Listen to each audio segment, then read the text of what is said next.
नहीं चलेगी जुमलों से सरकार, देश का युवा मांगे रोजगार। दोस्तों, मेरा नाम राशिद है और स्टडी कैंपस में मैं आपका बहुत बहुत स्वागत करता हूं।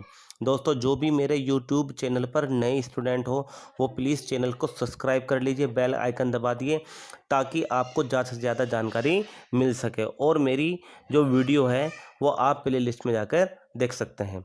दोस्तों, आज का जो सबसे बड़ा मुद्दा है वो यही है कि भारत सरकार की गलत नीतियों के कारण हमारे देश का युवा बिल्कुल बेरोजगार हो चुका है। ठीक है। और इसी के ऊपर सभी यूट्यूबर्स, सभी बड़े बड़े टीचर्स यहाँ पर इकट्ठा हुए हैं और यहाँ पर इकट्ठा होना भी ज़रूरी है क्योंकि हमें अपने हक की आवाज़ बुलंद करनी है। अगर आज अपने हक की आवाज़ नहीं उठाओगे तो कल जिस तरीके से अंग्रेज़ों ने भारत के अंदर दमन किया था भारतीयों का, इसी तरीके से भारत सरकार या सरकार की नीतियों के कारण बेरोजगार युवा का दमन होता चला जाएगा। तो हम सबको यहाँ पर इकट्ठा होना है, हम सबको डिजिटल स्ट्राइक करनी है और जितने भी प्रधानमंत्री कार्यालय के जो भी ऑफिशियल अकाउंट्स हैं वहाँ पर जाकर ज़्यादा से ज़्यादा पोस्ट करनी है, ज़्यादा से ज़्यादा ट्वीट करना है और सिर्फ अपने लिए रोज़गार मांगना है। दोस्तों, आज हम अगर रेलवे की वैकेंसी की बात करते हैं तो रेलवे की वैकेंसी का जो नोटिफिकेशन आया था वो 1 मार्च 2019 को आया था और उस समय क्या था, भारत के अंदर प्रधानमंत्री का चुनाव होना था। तो ये एक तरीके से चुनाव का लॉलीपॉप हमारे पास आया था। इसमें लगभग 90,000 वैकेंसी की बात की गई थी, 90,000 प्लस की। युवा यहाँ पर बहुत ज़्यादा खुश हुआ।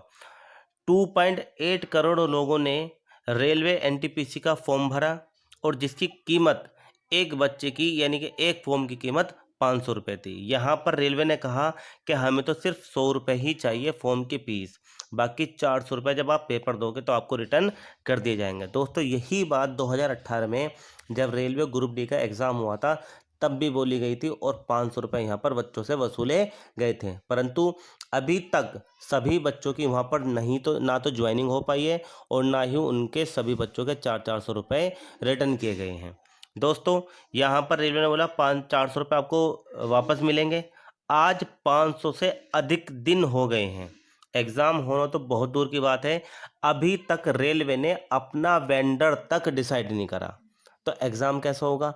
हर बार हर महीने एक लेटर डाल देते हैं और कोविड-19 की वजह से जो टेंडर है उसको बार बार आगे की तरफ को बढ़ाते जा रहे हैं। दोस्तों, आप खुद सोचो, 500 रुपये 2.5 करोड़ बच्चों ने दिए, कितना अरब रुपया होगा और उसका कितना ब्याज भारत सरकार ले रही होगी। आप इसी से डिसाइड कर सकते हो कि युवाओं के साथ कितना बड़ा छल यहाँ पर हो रहा है। दोस्तों, इस टाइम भारत की कंडीशन एग्ज़ाम कराने की ये हो चुकी है, अगर एक बार बच्चे ने 21 साल की उम्र में फॉर्म भर दिया तो उसको वो नौकरी पाने में लगभग 30 वर्ष की आयु उसकी हो जाती है। 5 से 7 साल, 8 साल, 9 साल तक लग जाते हैं।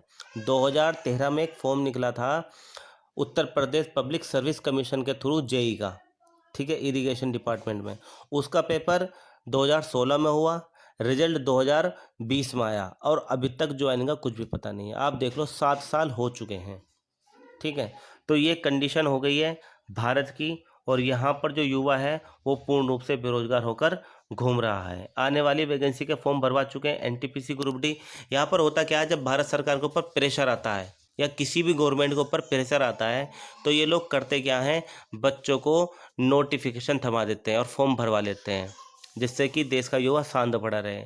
लेकिन उसको डेट को एक्सटेंड करते रहते हैं और इतना एक्सटेंड कर देते हैं कि बेचारा वो अपनी पढ़ाई लिखाई सब कुछ छोड़ छाड़ कर मजदूरी करने लगता है।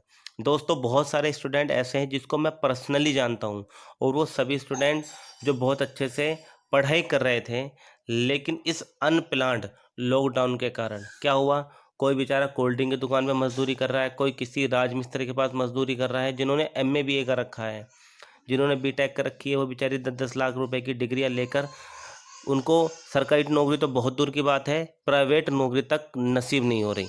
कोई उनको 10,000 रुपये की प्राइवेट नौकरी देने के लिए भी तैयार नहीं है। ये हालत हो चुकी है हमारे देश के युवाओं की। तो दोस्तों, हम सबको इस प्लेटफॉर्म पे आना है, डिजिटल स्ट्राइक करनी है और भारत सरकार के, केंद्र सरकार के, राज्य सरकार के जितने भी ट्विटर हैंडल है, ऑफिशियल अकाउंट है, वहाँ पर सिर्फ और सिर्फ अपने रोज़गार की आवाज़ उठानी है ताकि प्रधानमंत्री भी और राज्य सरकार भी हमारे मन की बात सुन सके। उनके मन की बात तो सुनते हुए हमें 6 साल हो गए। अब बारी है तो उनको हमारे मन की बात सुनी जाए, ताकि हम सब यहाँ पर जो रोजगार की जंग है इसमें आगे जीत सके। वरना वही कंडीशन होगी जिस तरीके से अंग्रेजों ने भारतीय लोगों का दमन करा है, उसी तरीके से भारत सरकार भी हमारा दमन यहाँ पर करेगी। दोस्तों, अपनी अगर अब आपको आवाज़ उठानी है तो आप सभी लोग टीचर को सपोर्ट करें, ठीक है, और आगे बढ़े, और जितने भी इनके ट्विटर हैंडल है सब पे ज़्यादा से ज़्यादा रोजगार की मांग करें। धन्यवाद।